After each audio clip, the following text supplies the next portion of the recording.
Welcome to Sweden. Thank you You're so in much. time. Thank you. Yes. And We some were. of us are not, but you managed to get here in Yeah, time. we're sleeping right 5 minutes over, so it was easy for us. Oh, yeah. You both work in Blikopeners in Amsterdam. Yes, we both were Blikopeners, so Yeah. we're alumni basically, and Olmo is running the program right now. Yeah. And you have all your pictures in the computer. Yes, I Yes, hope. we Yeah, do. yeah. Thank you, but Just setting it up. the scene is yours. Thank you so much. Oh, first of all, thank you so much for having us. We're very happy we can be here. My name is Lateesha. Like I just said, I'm an alumni Blikopener, and right now I work as a freelance curator and researcher. And my name is Olmo. I am the youth program coordinator at the Stedelijk Museum in Amsterdam. And I'm responsible for the Blikopeners project and guiding our Blikopeners, who are our youth educators, in the museum. And we're very happy to be here and to share the story of Blikopeners today with you in this presentation, how to really engage teenagers in your museum. And first of all, I was wondering who of you is already working with teenagers at your institution? Okay, almost everyone. Oh, nice. Then I'm also curious to hear about your experience later, hopefully.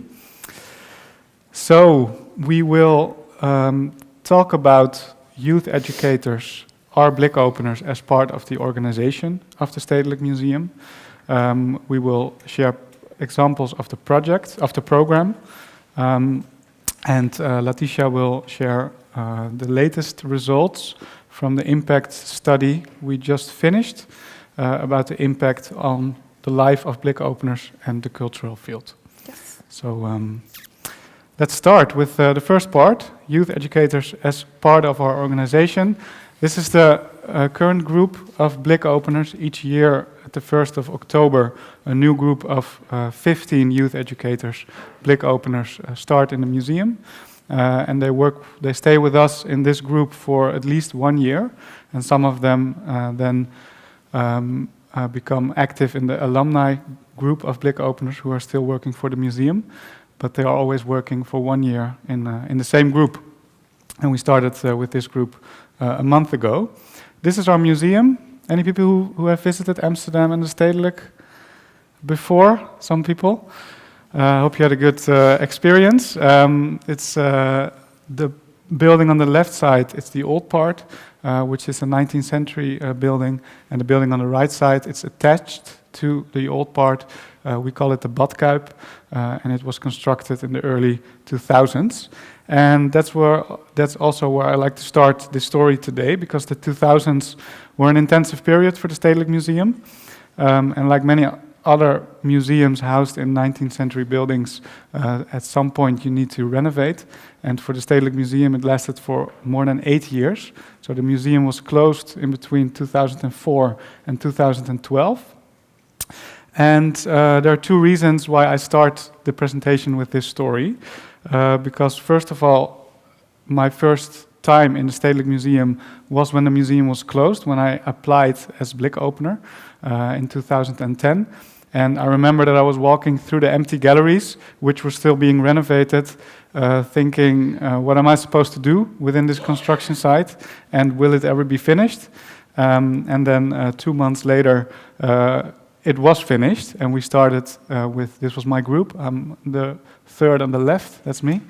And we started to interact with visitors. We started to give tours, and quickly these group of colleagues also became my friends. And I started to go to the museum, work for the museum, and spend many hours in the museum. The second reason we start with the renovation period is because of the innovation that took place in the museum.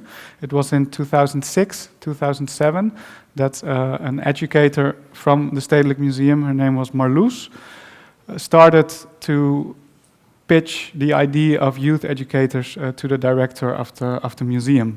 And in 2008, the first group of Blikopeners started. And they worked for the museum for 2 years while the museum was closed.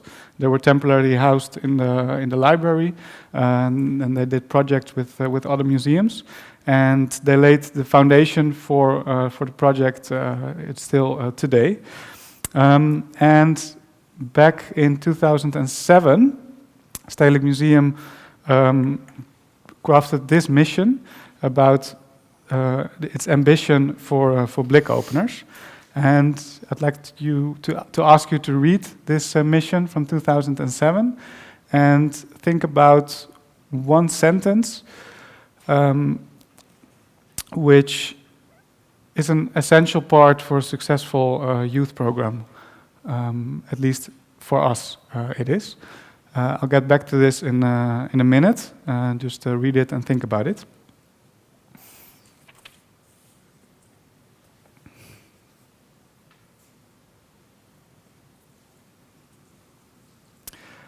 Before I get back to the sentence which I would like to address, first of all, I'd like to explain something about the Blikopener method, about the structure, the way we work, which are also, we think, parts of our success. First of all, we have a fixed program within a fixed structure, which means that there are a couple of things that all Blikopeners do around the same time during their program. And I will give some examples later.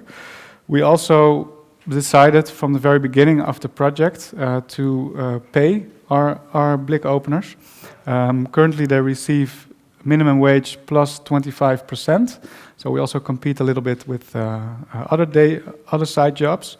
And by paying them, we are not only valuing their contributions, but we also expect a certain level of commitment. And usually they all stay committed for at least 1 year. And we also welcome teenagers who have no particular interest in art or museums, but just want to have a more exciting job than working in a supermarket. So we're really looking for a diverse group of Blikopeners. We also think collaborations are really important. I'll also share an example later this presentation. And what's very important is for us is the balance between working for and learning from the museum. So the Blikopeners perform tasks that directly benefit the museum, such as giving tours, working with visitors. But we also organize a lot of activities that don't have an immediate impact on the museum, but are crucial for the personal development of the Blikopeners. And we think it's the same as important as working for the museum. And we also pay them for everything, even if it's we visit the depot or we interview the director, they get paid for all these activities because then they also stay committed. And sometimes they also meet with artists. This year we had a big exhibition with Marina Abramovic, and we also initiated a meeting with Marina Abramovic, and this is what she said about Blikopeners. That I met Blikopeners just 2 days ago. And I think this was one of the most wonderful concepts. And I heard that this exists already 17 years. Mm-hmm. But I was asking them, where they come from, their profession, and also the age. We are talking the age between 14 to 25. Yeah. That's like important age to really be open to art, open to see the world in different ways, to understand the different concepts the artists they're exposed to, and they make tour. I mean, this is one of the best concepts ever. Very proud by the endorsement of Marina Abramovic. This is back to the mission. This sentence is what I wanted to talk about giving the young people, the youth educators, a full-fledged position within its organization. We believe this is a key of the success and so important. And this is how we do it. Very practically, the Blikopeners receive their own employee cards, giving them the freedom to spend time in the museum whenever they like. This grants them access to both the museum and the office at any time, and they use that possibility. And it's often hard for any staff member to have a week go by without seeing a Blikopener. So they're really part of the organization. We also make it clear to the Blikopeners that they are a part of the educational team. I'm a member of the educational team, so the Blikopeners as well. And we also invite them for meetings to attend whenever they like.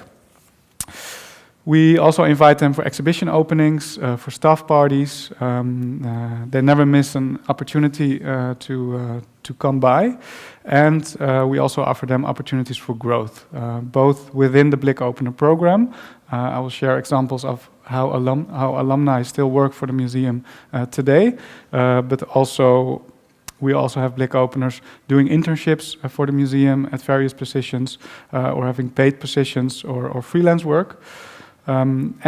Also we make sure that the Blikopeners are strongly visible within the museum. So also visitors, especially visitors who visit the museum often, they also see the Blikopeners or can't miss the Blikopeners. This is a picture of a room we had a few years ago within the museum, our own Blikopener gallery. So it was a space where Blikopeners could meet each other, could interact with each other, could interact with visitors. This picture was made at Museum Night, which is an annual thing in Amsterdam. It was only 2 days ago, always the first weekend of November. And the Blikopeners had an important task of hosting the visitors, giving tours, and they were immediately, when you enter the museum, they were there, so you can't miss them. And this was a picture from my personal archive. Also back in 2010, this is Mrs. Ann Goldstein, who was the director of the museum by the time. This was during Christmas dinner, because we were invited for the staff dinner, and she approached us, and there was an empty chair, and she told us, "I would like to spend time with you this evening and get to know you better." And that says also something about the culture within the museum, how approachable a director is, but also vice versa.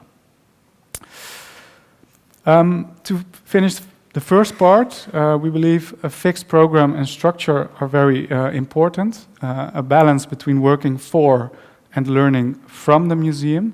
We take the Blikopeners very seriously, so we make sure that they feel home and that they feel a part of the staff. We pay them, of course, and we also we trust them.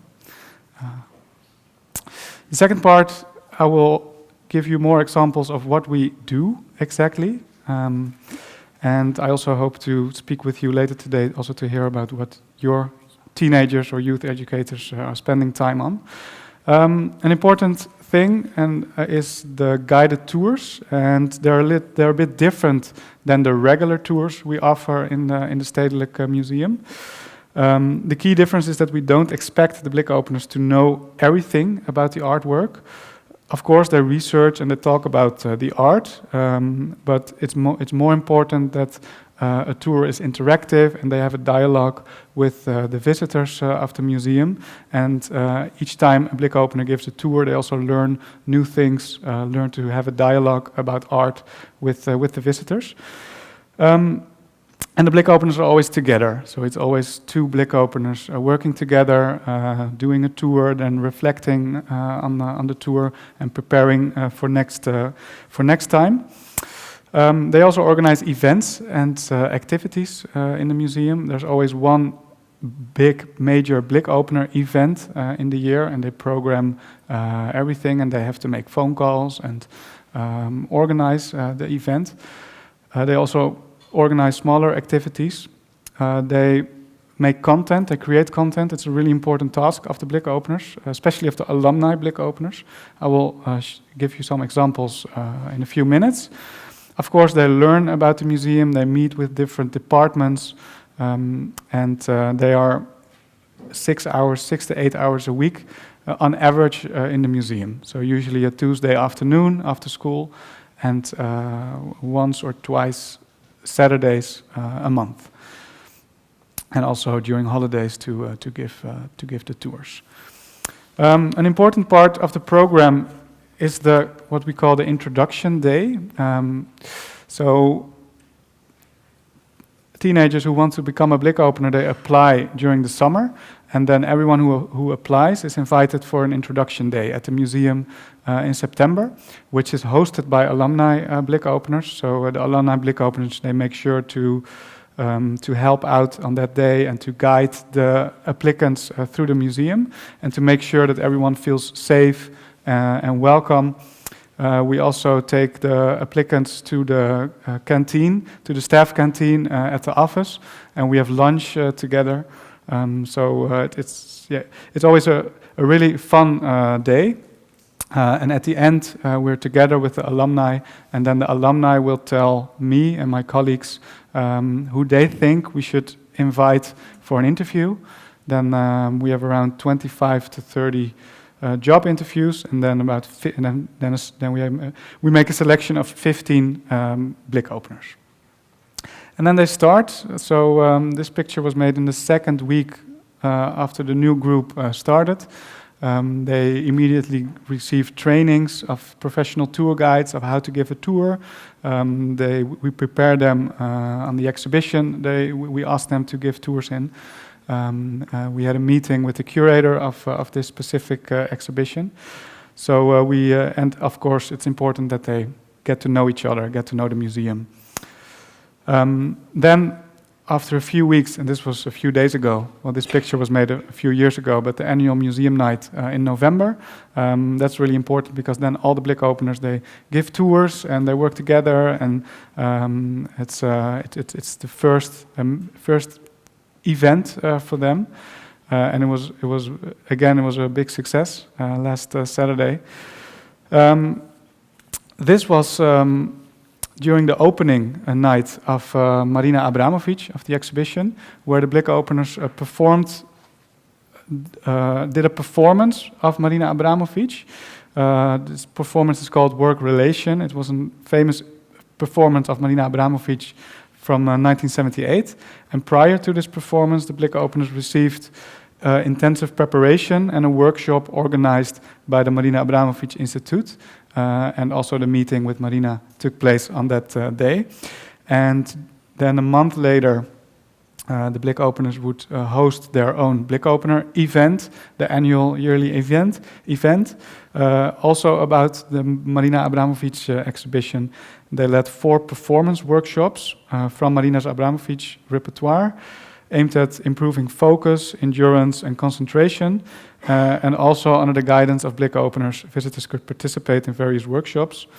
And this was very fun. This was the digital stare down, hosted by the Blikopeners, which was personal interpretation, and the Blikopeners came up with this idea themselves. With regards to the performance of Marina, the artist is present, which you might know. So it was really fun. Some other examples of events and activities. This was during an event where Blikopeners hosted a session with spoken word artists.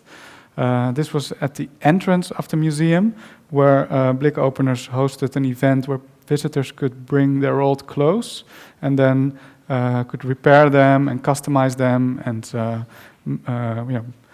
change their old clothes into new items.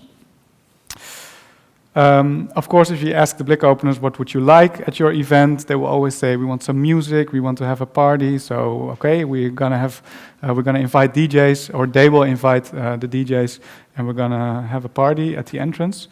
The event is always in the afternoon and also in the evening. So that's always possible. This is an event which is next month. We organize this together with a partner named Kunstbende, and it's interesting because we're going to invite teenagers from all over the Netherlands who are looking for a career in the creative industry. We're also inviting professionals from fashion and dance and artists to give sessions and workshops. And then these teenagers can go to the museum. They also get tours from the Blikopeners. Also another reason for teenagers to go to the museum. So we're really looking forward to that one. We also organize summer schools during the summer holidays. And last year we had an exhibition by an artist named Felix de Rooij, who explored themes like the legacy of the colonial past, everyday racism, and the significance of queer identities in art. And the Blikopeners, together with the teenagers who came to the event, archived a part of Felix de Rooij collections of postcards. And it was also coordinated and mostly organized by one of the Blikopeners alumni. So that's also a good example of how the alumni still still contribute to the Stedelijk. This is also a really interesting project called Blokken met Blikken, and blokken means studying. And it was during the exam period of schools, so we invited students to come to the museum to study for their art class, their art exam, and they also got tours from Blikopeners, but we also had professional tour guides explaining about specific art and themes which were addressed in the exam. So it's an example of how we work together with schools as well. And very important aspect of the program is social media. And during my time as Blikopener in 2010,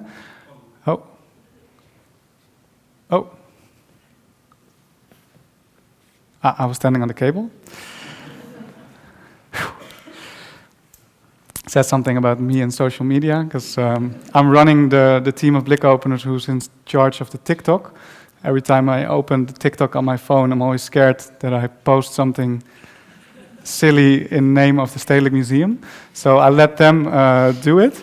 And like I said, we have a group of alumni Blikopeners who is actually in charge of the TikTok of the Stedelijk Museum and also of their own Instagram. And it's interesting because my colleagues from marketing, they monitor the TikTok and we organize meetings together with the Blikopeners who work in the content team and the marketing department. Sometimes the marketing department assigns them a specific task, but the Blikopeners are free to do what they want, and they also know what works. So I'll show you an example of a series that was which was made 1 month ago, a couple of series by Blikopeners Mara and Jula. They started a series in which they discuss what was happening in the museum before the major renovation, and they all did this by themselves. They initiated this by themselves. So this is Mara. Did you know there once was a slide down these stairs? Many things happened on these iconic stairs. Here are a few of our favorites. In 1996, Lateesha Verwey exhibited her work, Emergency Architecture. The installation was the first slide for adults in a museum ever and created the opportunity to leave the museum as fast as possible. Wondering why the stairs are so green? In 1986, the Stedelijk asked Dan Vleven to make an installation. He made one on the walls and one on the ceiling, and it's been recently brought back. In 1969, the artistic duo Gilbert and George did a living sculpture performance on these stairs. By exhibiting themselves on these stairs, the duo were not only the artists, but also the artwork itself. Thank you for listening to some stories of the Stedelijk stairs. Keep watching for some honorable mentions. Like and comment for part 2. So, and this is also a series which is also posted on the Instagram of the Stedelijk itself. So they do collaboration posts as well, and everyone is really happy with these series. Another thing they create are memes, of course, or funny videos. And I also edited some statistics of this specific post. So people who like social media statistics, you might recognize this. Usually on TikTok, an average post before this post, we were really happy if it reached like 2,000 views. And again, Mara, who you just saw, together with Bo, it was just another video they were shooting. They had an idea, let's put a shoe at an artwork. It was actually an artwork where you could also walk over. And let's see what happens. And it was actually a response on a video, maybe you saw it from, I think it was the MoMA, which also went viral. And then suddenly, after a few days, we reached 500,000 views. We were like, okay, where does this lead to? And then another week later, we reached 1 million views. And 2 weeks ago, we celebrated with the whole team, and we ate cake because we reached over more than 4 million views. And of course, this makes them very proud, and it's also really good for their experience. And some of them are also applying now for positions at organizations, social media positions.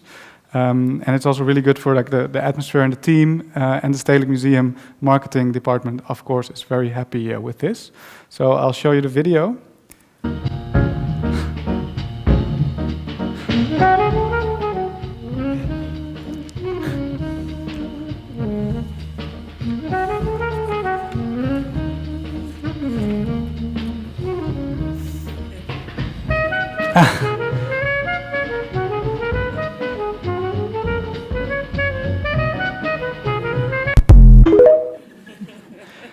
And there's no one who tells them what to do or how to do it.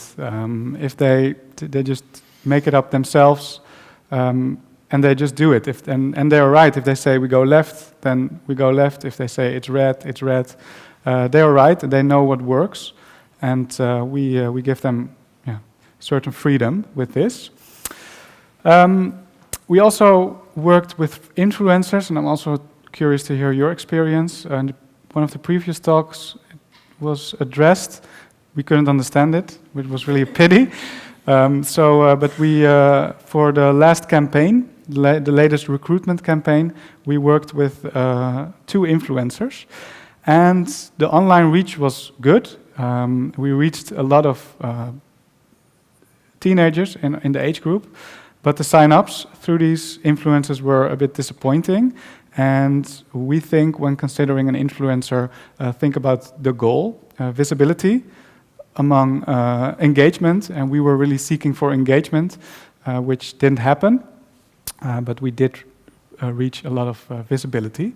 But it's expensive, and we pay influencers for their reach and not really for the video. We used quite some money on 2 videos for the influencers. And we were very pleased with the outcomes in terms of reach, but and it was also time for the Blikopeners and the Stedelijk to be more visible. But in terms of engagement, it was a bit disappointing. And the video you just saw with the shoe, it costed around 80 euros for the hours. That's Mara and Bo spent on it. And we didn't boost it, we didn't advertise it. And the reach was like enormous.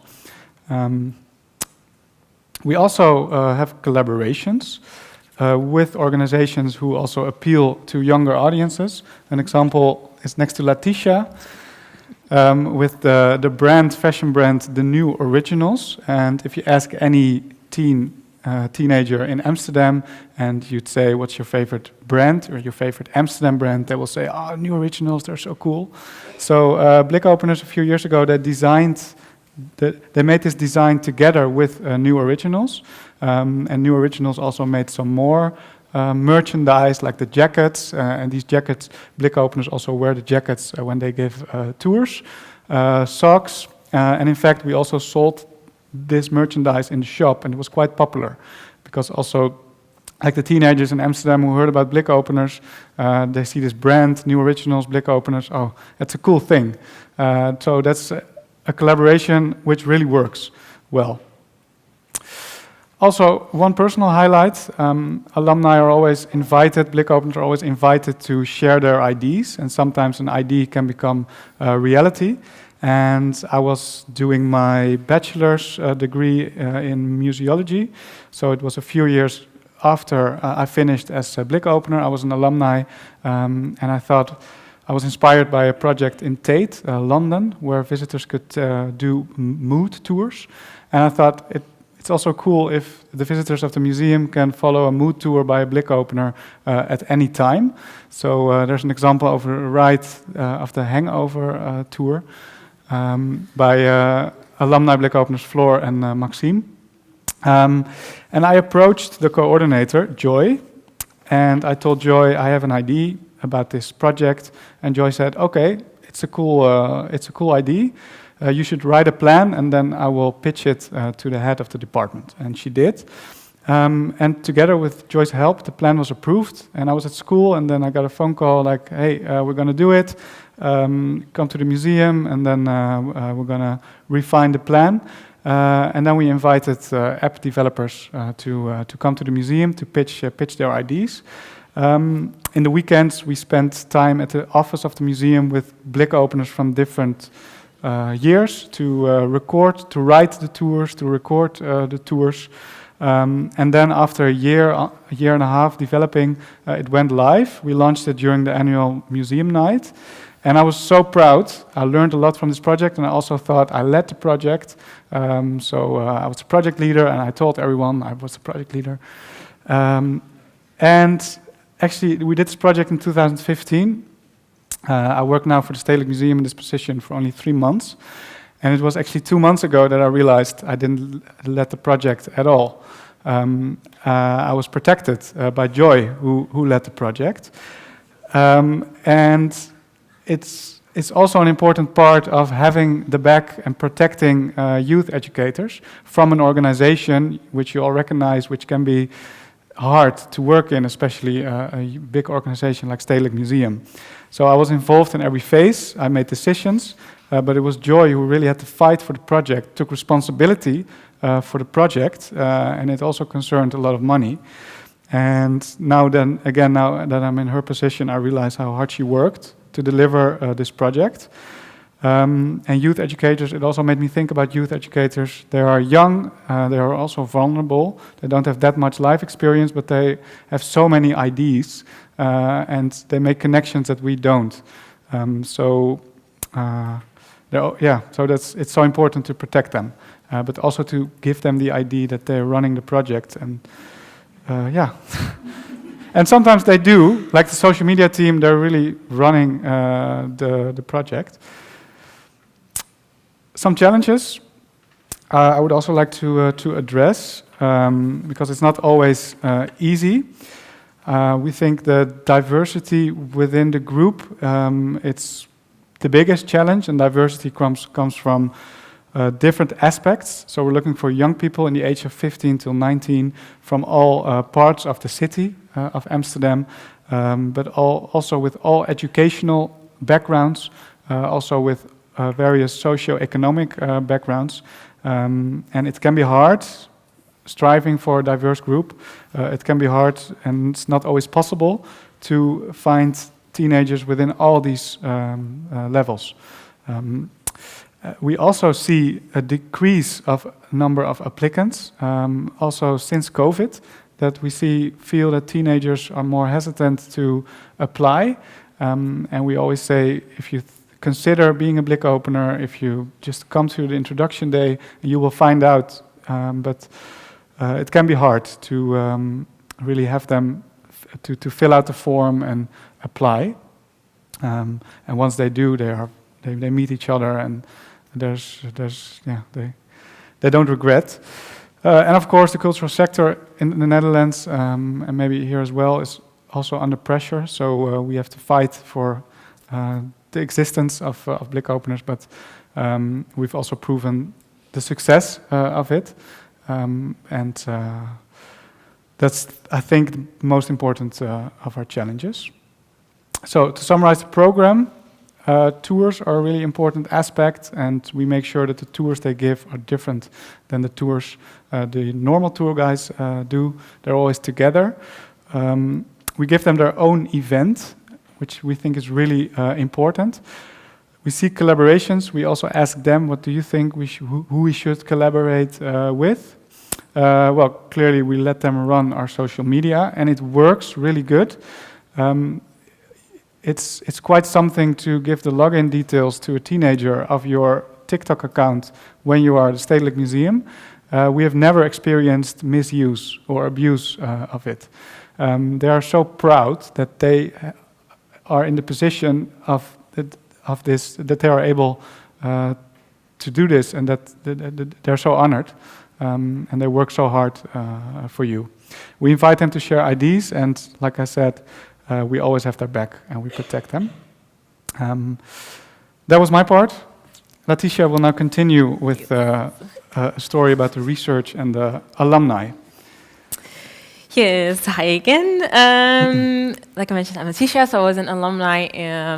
I started in 2013 when I was 15 years old. I'm over there with the terrible blonde dye. I'm 27 right now, so it's been quite some time. Like many Blikopeners, I think my passion for art got fueled in the Stedelijk Museum. So before I started working there, I was one of those teens who rarely visited museums, not because I wasn't interested in art, but I had parents who didn't really go to museums either, so neither did I. I loved art though, so when I saw that a museum had a vacancy for kids to give tours, host events, and get paid for it at the same time, I was like, I need this job. I had the luck to be part of the 5th group of Blikopeners. Like Olmo said, there's been a bit of a decrease right now in interest, but when I applied, I went to the introduction day and I was like, oh, it's fine, you know, we like 20 people and I'll give a little talk and we're all good. And I got into this huge auditorium and my then coordinator started speaking and she said, okay, there's 200 of you right now. You'll have a fun day. At the end, we'll pick 25 for an interview, and of that, we'll pick a group of 15 people. And I was like, what am I doing here? This is never going to work. But the program is set up in such a nice way that we always get an amazing diverse group, not only in all the things Olmo just mentioned, but also in character. Some kids are very much leaders, others are more followers or quiet or need some time to adjust. So I had an amazing group. Some have always had interest in art and decided to stay on that path right now. Others may still work in the creative industry, but not in the cultural or museological field anymore. And others have moved on completely and are lawyers or surgeons or something else. Because the program has existed for over 15 years, and it was the 10-year anniversary we had, and right now it's been 17 years actually.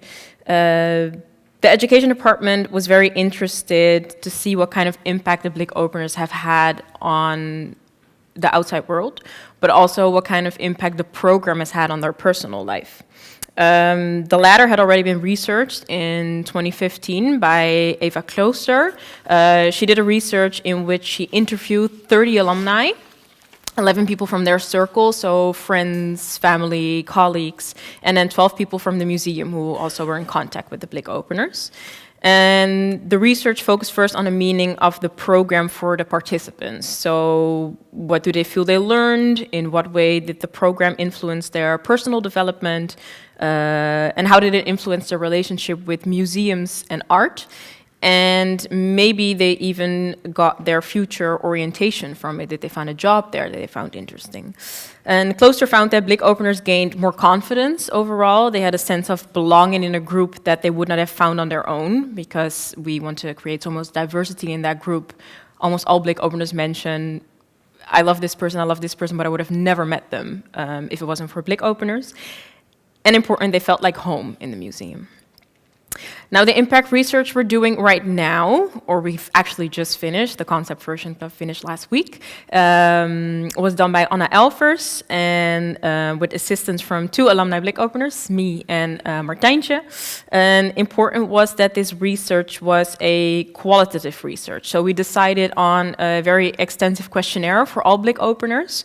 35 of them filled it out, and we did deep interviews with 10 alumni Blikopeners. The interviews were like about 2 hours, and we focused on a few different factors within specific parts of their lives. So we started with a basic timeline, and we literally wrote this out. So we got a big piece of paper and just spoke to them about their time before, during, and after Blikopeners. So what were they doing before Blikopeners? Did they go to high school? What sports did they play? Where did they live, etc.? We wrote that all out.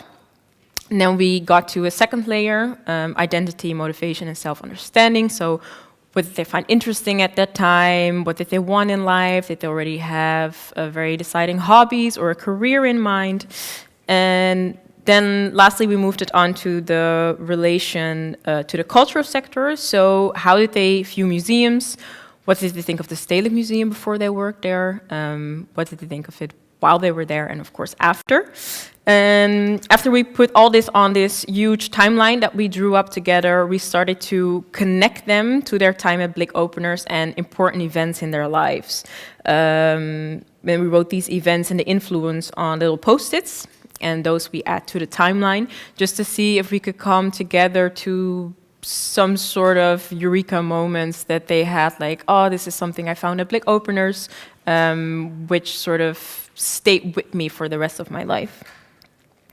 We finished the conversation with a talk about the impact they are making on the field they are working in right now, and whether there is something they want to change about it.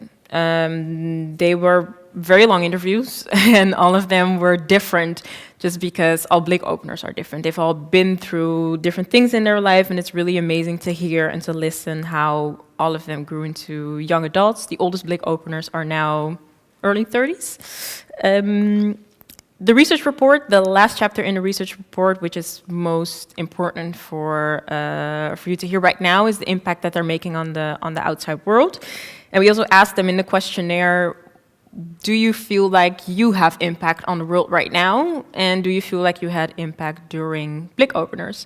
And funnily enough, that's the statistic all the way on the left. 40% said they felt like they had influence during Blikopeners as after Blikopeners, which I think is an important statistic to show that they gain a certain level of confidence, which we saw in the research Eva Klooster did in 2014, and we see it again right now. Anna found that most people we interviewed could sort of be divided into three categories. So all the people who mentioned we feel like we have influence on the world, we also discussed that during the interviews. And I will now share those three categories with you and also give an example of an alumni Blikopener who could fit very well into that category. The first one, the first part of Blikopeners, they work to make art more accessible. So they really help bring art to people in different shapes, forms. Olmo is a great example of this group. He himself is in that position of right now at the Stedelijk at the Education Department. But also this Blikopener, she's called Anne-Marijn. She was a Blikopener in 2014 when she was 15 years old. And she mentioned to us that she had a difficult time finding her way when she was younger. She was sort of felt like an outside, and Blikopeners have helped her become more confident. It taught her how important it was to be able to translate art. And she mentioned she really learned that during the tours that we give. You really learn to focus the tour you give on your target audience. So whether we would give a tour to board members of a big bank or to 15-year-olds, that's such different tours, and we learned how to adjust them to the audience we had at that moment. And Anne-Marijn mentioned she believes there's still a lot of work to do in this, not just in tours, but in museum in general. And therefore, she's very focused on diversity and inclusion. She now works at the Amsterdam Museum at the Public Program Department, where she hosts events, openings, and so much more. And she sort of wants to keep working to make museums more inclusive and diverse. We have a second category, which is a little similar. These people fight for diversity, inclusion, and equality, but they do not focus solely on the cultural sector. So a Blikopener who fits in perfectly here is Robin.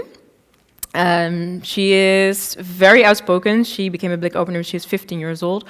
Also sort of still looking for who she was, but she's always said she very much sort of danced to the beat of her own drum.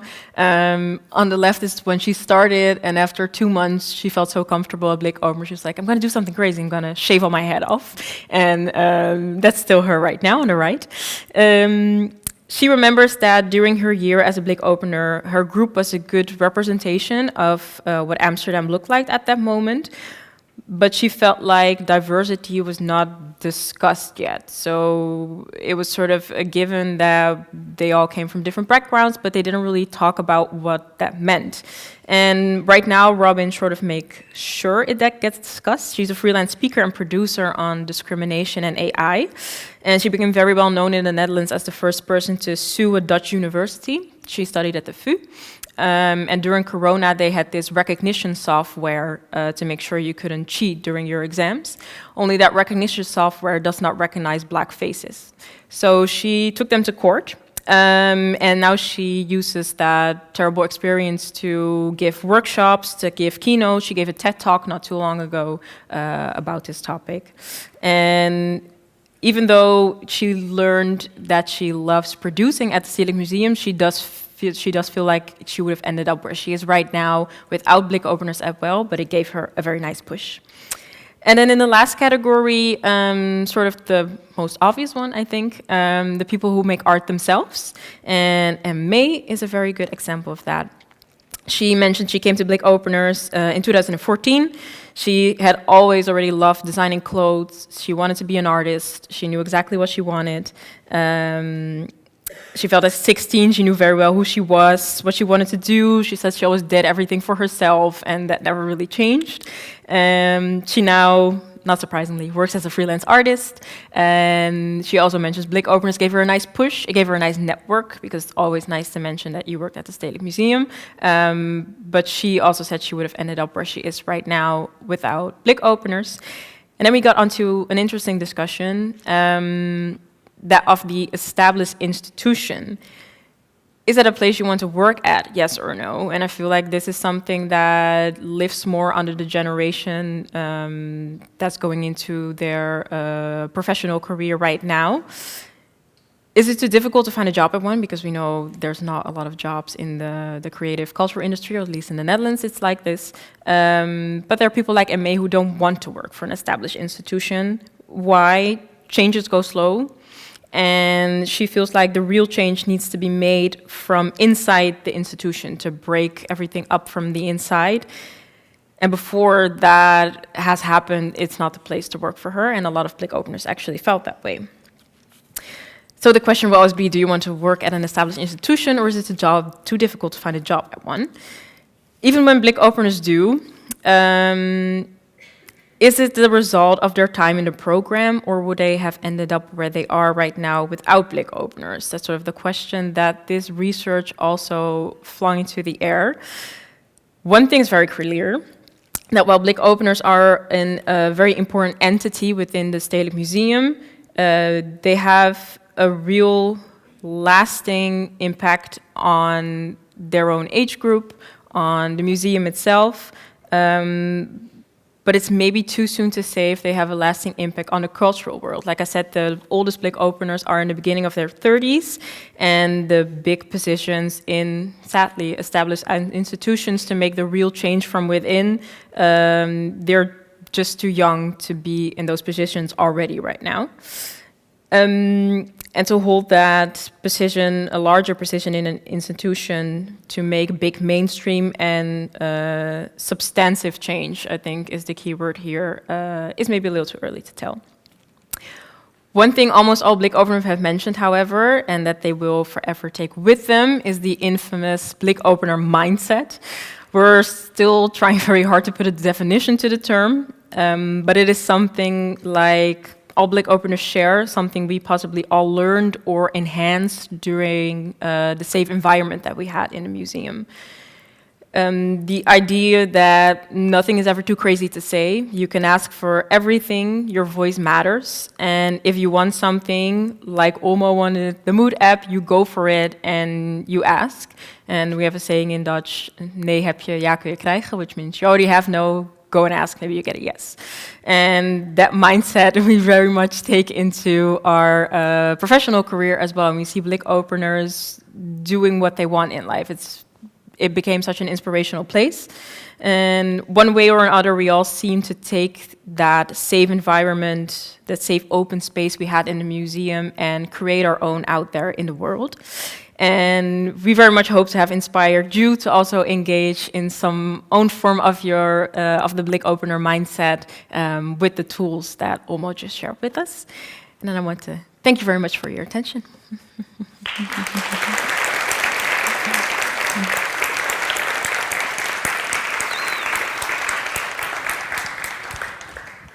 Thank you so much. No problem. I'm really happy to hear about this research. Yes, we just finished it last week. Were you surprised, or you waited for this result? I think I would have sort of expected this, just because the research has been done before, and the new component was really the impact that we made on the cultural sector. And again, the sort of Blikopener mindset is so hard to put into words, but basically all Blikopeners are go-getters. If we want something, we go for it, we ask for it, we apply. And it's sort of egg chicken in the sense of what came first. Is it because of Blikopeners, or is it because we had that sense? Hard to know, of course. Yeah.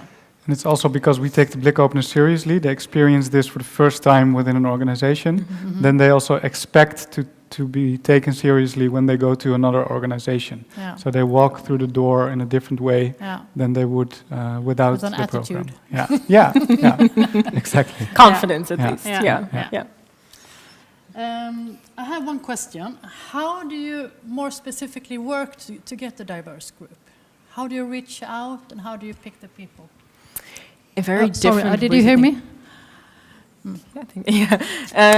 I think the most important way that Blikopeners apply is because they know someone who's in the program, who's involved in the program, and they attend an event of someone who's at school telling about it. So this, if the program is successful and the Blikopeners are happy, then we also see more applicants to the program.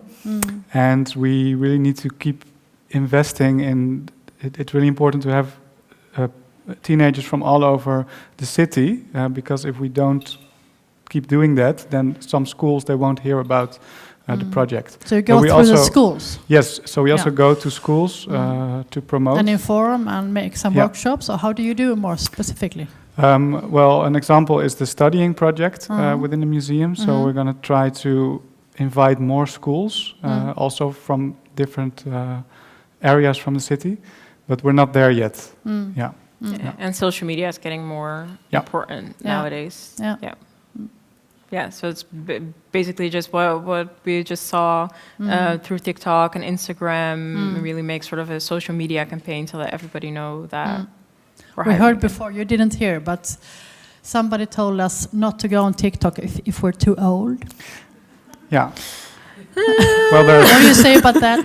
It's the young people themselves doing it in your project. Yes, there's no one older than 22 working on the TikTok content for the Stedelijk. So, and that says something, and you've seen the success. And we also noticed the applicants of this year that quite a lot, we asked them, how do you know Blikopeners? And quite a lot mentioned social media.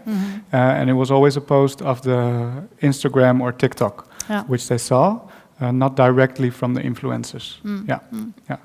So we're going to invest more. That was a waste of money. Sorry? That was a waste of money. The influencers. For the outreach and for the visibility, if we talk with marketing, they say these numbers are really good, and it's also maybe in 1 year or in 2 years they will recognize the Stedelijk and then they will come. But it's also clear that the same amount of money we can also use to have more Blikopeners creating content. Doing it yourself. And also invest in more training for the Blikopeners to create content. Sounds like a better way. So that is a part of the strategy, how we want to reach more teenagers from different areas. Thank you so much. Thank you for having us. Big applause.